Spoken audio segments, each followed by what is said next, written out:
Hello বন্ধুরা, welcome to my mini blog. কেমন আছো তোমরা সবাই? তো তোমাদের সাথে আগের দিনই শেয়ার করেছিলাম যে আমার এক পুরনো বান্ধবী এসেছে, তো সেইখানে আমাদের বাড়িতে কয়েকদিন ছিল।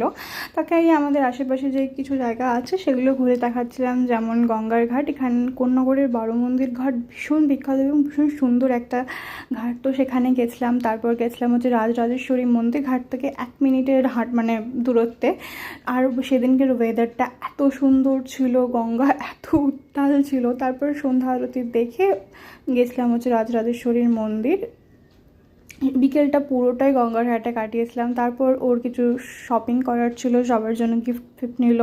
নিয়ে পর আমরা গেছিলাম খেতে, কারণ ভীষণ খিদে পেয়েছিল। আর আমার কেএফসি ভীষণ ভালো লাগে, মানে আমি অবসেসড, মানে কেএফসির চিকেন। আর এত দেরি করছিল অর্ডারটা দিতে, আমি বসে বসে বোর হচ্ছিলাম। আর তারপরে চলে এসেছি, আমি আমার খাবারটা এনজয় করি। আজকের জন্য এইটুকু, টাটা বন্ধুরা।